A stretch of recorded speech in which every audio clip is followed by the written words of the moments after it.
시간 다 함께 사도신경을 고백함으로 12월 16일 새벽 예배를 하나님께 올려드리도록 하겠습니다. 전능하사 천지를 만드신 하나님 아버지를 내가 믿사오며 그 외아들 우리 주 예수 그리스도를 믿사오니 이는 성령으로 잉태하사 동정녀 마리아에게 나시고 본디오 빌라드에게 고난을 받으사 십자가에 못 박혀 죽으시고 장사한 지 사흘 만에 죽은 자 가운데서 다시 살아나시며 하늘에 오르사 전능하신 하나님의 우편에 앉아 계시다가 저리로서 산 자와 죽은 자를 심판하러 오시리라. 성령을 믿사오며 거룩한 공개와 성교가 교통하는 것과 죄를 사하여 주시는 것과 몸이 다시 사는 것과 영원히 사는 것을 믿사옵나이다. 아멘. 이 아침에 우리가 함께 나눌 말씀은 요엘 1장 13절에서 20절까지 말씀입니다.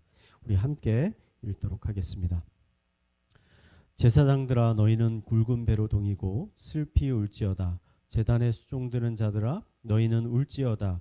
내 하나님께 수종드는 자들아 너희는 와서 굵은 베옷을 입고 밤이 새도록 누울지어다.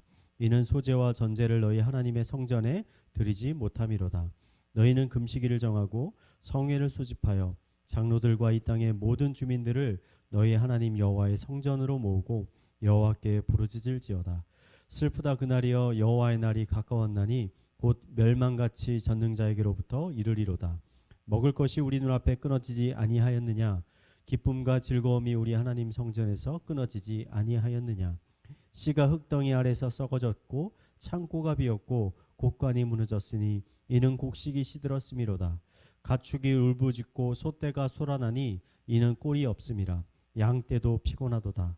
여호와여 내가 주께 부르짖으오니 불이 목장의 불을 살랐고 불꽃이 들의 모든 나무를 살랐음이니이다. 들짐승도 주를 향하여 헐떡거리오니 시내가 다 말랐고 들의 불이 불에 불탔음이니이다. 아멘. 2014년 4월 16일 인천에서부터 제주도로 운행하고 있던 세월호는 정확한 원인을 알 수 없는 사고로 인해 바다에 가라앉게 되었습니다. 당시 세월호에는 수학여행을 나온 수백 명의 고등학생들이 타고 있었습니다. 선장과 선원들의 무책임하고 어리석은 판단으로 인해 배에 타고 있던 수많은 학생들이 미처 배에서 빠져나오지 못하고 안타깝게도 너무나도 어린 나이에 세상을 떠나게 되었습니다. 세월호는 큰 배였기 때문에 배가 바다에 가라앉는데도 시간이 많이 걸렸습니다. 수많은 기독교인들은 배 밑에 공기가 남아 있을 수도 있고 학생들이 그곳에서 살아 있을 수 있다는 희망을 가지고 함께 모여 기도하기 시작했습니다. 저는 그때 당시 신대원을 다니고 있었고 신대원의 학생회장으로 일하고 있었습니다. 본래 매년 4월 중순에는 이 신대원의 체육대회가 있었는데 저는 그때 열심히 이 체육대회를 준비하고 있다가 이 세월호 소식을 듣고 큰 충격을 받게 되었습니다. 모든 임원들을 모아서 체육대회를 취소하고 대신 금식기도회를 하기로 하였습니다.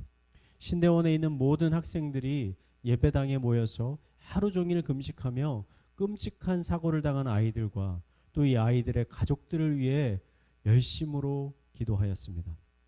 7년이 지난 지금도 그때 느꼈던 아픔과 슬픔이 생생하게 남아 있습니다. 특히 저는 안산이 고향이기 때문에 그 슬픔이 더욱 깊었습니다. 안산에 있는 모든 교회들은 큰 슬픔에 잠겼지만 동시에 그 가운데 함께 모여 금식하며 기도하였습니다. 평소에 기도의 자리에 별로 관심이 없던 사람들조차도 그때만큼은 함께 나와 한 마음으로 아이들을 위해서 기도하였습니다. 저는 오늘 요엘의 말씀을 살펴보면서 이 7년 전의 세월호 사건이 떠올랐습니다. 위기의 순간에 우리가 감당할 수 없는 고난과 고통의 순간에 우리들에게 가장 필요한 것은 무엇일까? 함께 모여 간절히 하나님의 은혜를 구하는 것이 아닐까요? 하나님은 요엘 선지자를 통해 얼마 지나지 않아 이스라엘의 큰 환난과 위기가 찾아올 것이라고 경고하셨습니다. 하나님은 메뚜기 떼의 환상을 통해서 앞으로 이스라엘의 극심한 기근과 배고픔이 있을 것이며 그로 인해 하나님의 전에 바칠 작은 재물조차 찾기 힘들 것이라고 말씀하셨습니다.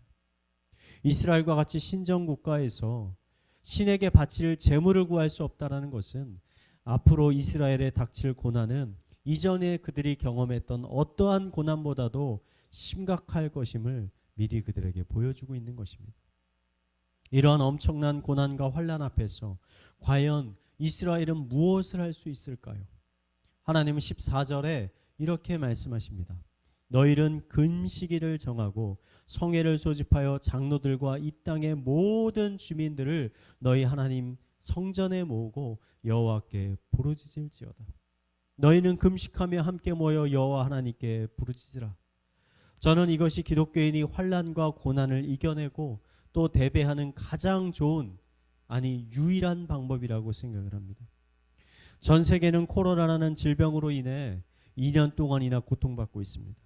많은 사람들은 1년이면 끝나겠지 생각했는데 2년이 넘어가는 지금도 끝날 기미가 전혀 보이지 않습니다. 오히려 요즘에는 이전보다 상황이 더욱 심각해져 가는 것 같습니다. 신문에는 우리나라 의료가 이미 감당할 수 없는 수준을 이미 넘어서고 있고 앞으로 얼마나 더 많은 확진자와 사망자가 나올지 예측할 수 없다라고 이야기합니다. 이제는 그 누구도 코로나가 언제 끝날 것이라고, 이렇게 하면 코로나를 해결할 수 있다라고 말할 수 있는 사람은 아무도 없는 것 같습니다. 과연 이 질병이 없어지기는 하는 걸까요? 우리가 겪고 있는 이 고난과 고통은 언제쯤 해결될 수 있을까요? 언제 마스크를 벗고 마음껏 거리를 걸어 다닐 수 있을까요? 언제 코로나를 두려워하지 않고 아이들을 마음 편히 어린이집에 보낼 수 있는 걸까요? 이런 절망스럽고 안타까운 현실 앞에 우리 기독교인들이 과연 할 수 있는 것은 무엇일까요? 바로 한 가지입니다. 애통하는 마음을 가지고 함께 모여 기도하는 것입니다. 하나님께 부르짖는 것입니다. 이러한 환난과 고난 가운데 하나님의 은혜가 부어지기를 간절히 기도해야 하는 것입니다. 우선 가족끼리 자주 모여 기도하시기 바랍니다. 여러분의 가족들의 건강과 부모님과 친척들의 건강을 위해 기도하시기 바랍니다. 비록 다락방이 방학에 들어가지만 방학 중에도 함께 모일 수 있는 분들은 함께 모여서 교회와 하나님의 나라를 위해 간절히 기도하시기 바랍니다. 특별히 주일날 예배 드리기 위해 모일 때 10분, 20분 먼저 일찍 나오셔서 예배와 하나님의 나라를 위해, 교회를 위해서 기도하시기 바랍니다. 분명 하나님께서 우리들의 기도를 들으실 것입니다.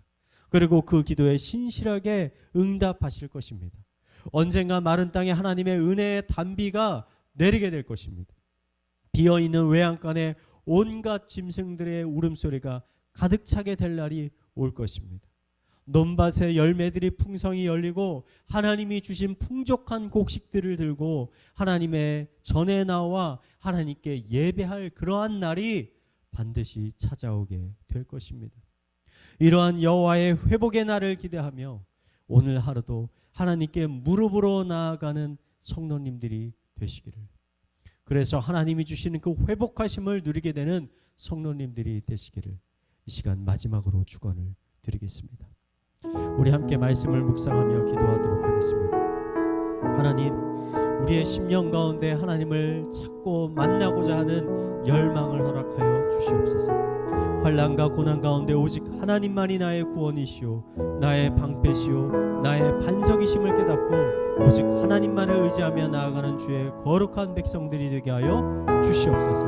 이 시간 우리 함께 기도하도록 하겠습니다. 기도하시겠습니다. 하나님 아버지, 고난과 혼란 가운데 아버지 기도의 자리에 나아갈 수 있게 하여 주시옵소서. 겸손한 마음을 가지고 애통하는 마음을 가지고 아버지 경각심을 가지고 하나님의 전에 나와 아버지 엎드려 하나님 앞에 부르짖을 수 있도록 인도하여 주시옵소서.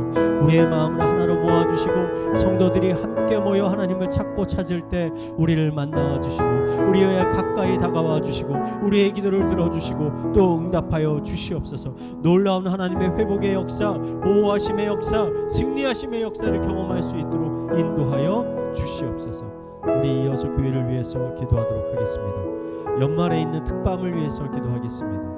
한 해의 마지막 시간에 하나님께 더 가까이 나아가기 위해서 교회에서는 연말의 특밤을 준비하고 있습니다. 말씀을 전하시는 설교자에게 성령의 충만함을 부어주셔서 이 시기에 필요한 말씀을 준비해 전하게 하여 주시옵소서. 많은 성도들이 연말에 세상의 즐거움을 쫓아가는 것이 아니라 진정한 기쁨과 만족의 원천이신 하나님만을 바라보며 특밤의 자리에 나올 수 있게 하여 주시옵소서. 우리 시간 교회를 위해서 함께 기도하도록 하겠습니다. 기도하시겠습니다. 하나님 아버지, 한 해가 저물어 갑니다. 아버지, 이 시간에 우리에게 가장 필요한 것은 하나님의 은혜를 구하는 것입니다. 하나님께 가까이 나아가는 것입니다. 세상을 바라보는 것이 아니라 하나님을 바라보는 것입니다. 세상의 말에 귀를 기울이는 것이 아니라 하나님의 말씀에 귀를 기울이는 것입니다. 아버지, 특밤을 준비하고 있습니다. 아버지, 특밤의 말씀을 전하는 아버지 우리 설교자들에게 성령의 충만함을 부어주셔서 사람의 말을 전하는 것이 아니라 하나님의 마음, 하나님의 생각, 하나님의 뜻을 전하는 귀한 시간 되게 하여 주시고, 아버지 더 많은 우리 성도님들이 아버지 그 시간 사모함을 가지고 그 시간에 나와서 아버지 그들을 향한 하나님의 놀라운 말씀, 놀라운 약속의 말씀, 회복의 말씀들을 아버지 듣고 믿음으로 화답하며 나아갈 수 있는 시간 되게 하여 주시옵소서. 우리 마지막으로 자신의 가정과 사회와 개인의 기도 제목을 가지고 함께 기도하도록 하겠습니다. 기도하시겠습니다.